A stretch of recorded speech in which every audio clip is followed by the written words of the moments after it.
खीरी तो प्राय समस्त बहुत ही पसंद थाए खाइबा सुजी चाउल आ सिमेई खीरी समस्ते तो निहाती भाव में बन खाई तो आज चलतु आग को अच्छी जन्माष्टमी तो जन्माष्टमी स्पेशल सागुरे खीरी बनैबा। यही प्रोसेस रे थरे कैरामेल सागु खीरी बनातु देखिए आर टेस्ट आ टेक्सचर पूरा चाउल खीरी पेरी रहिबो।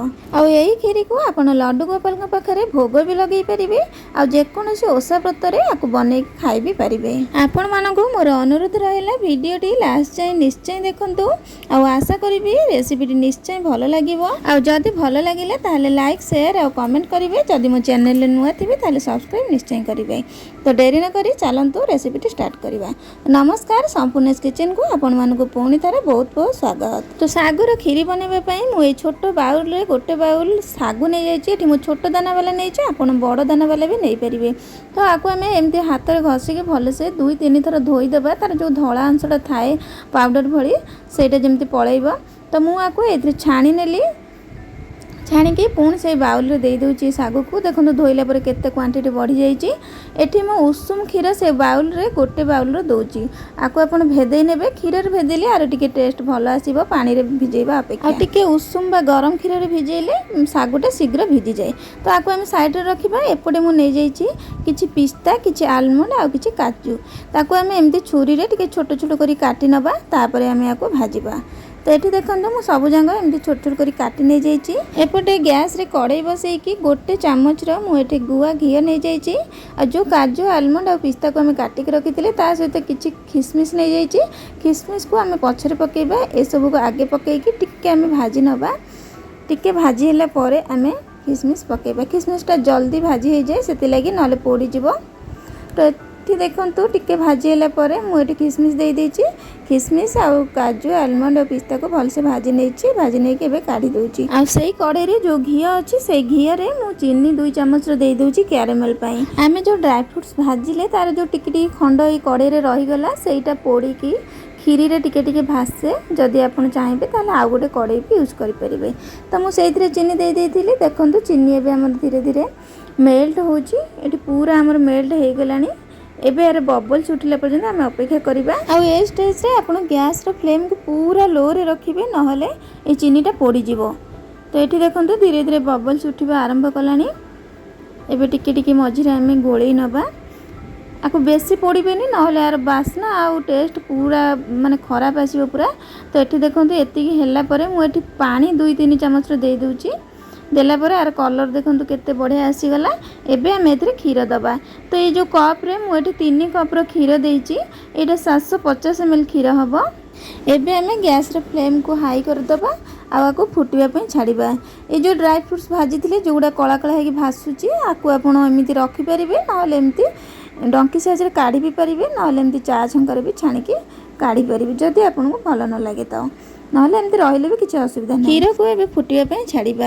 एपटे मु से कप रे आधा कप रो गरम क्षीर नहीं जाइए। खीरी रे आउ टिके क्रीमी टेक्सचर पई मु एठी 2-3 चामच मिल्क पाउडर देकी से क्षीर रे भलसे मिसई नउची। एबे याको भलसे मिक्स करि नै कि गोटे साइड रे रखिबा।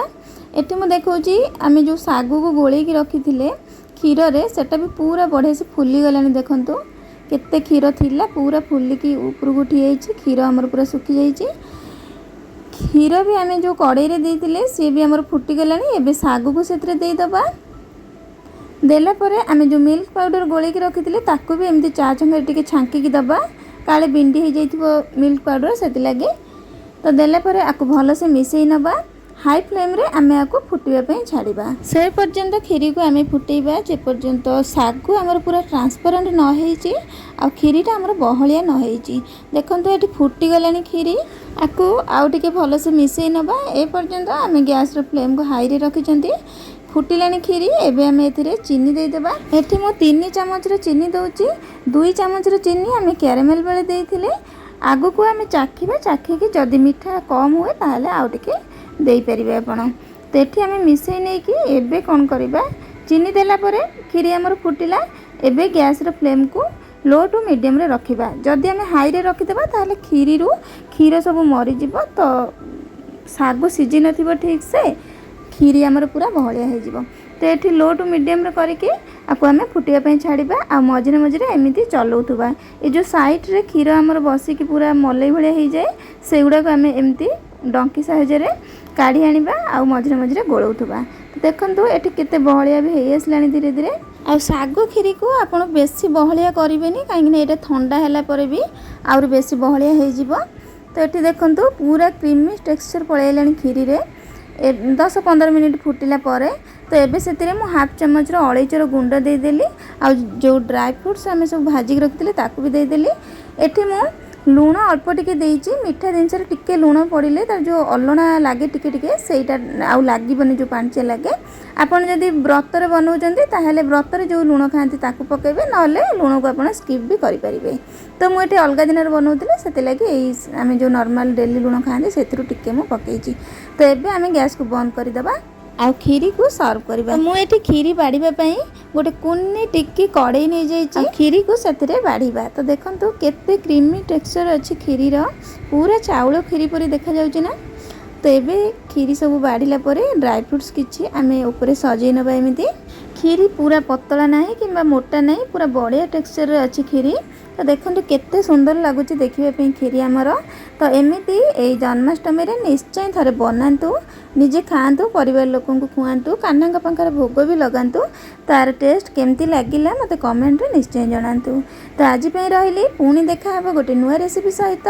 से पर्यंत नमस्कार जय जगन्नाथ।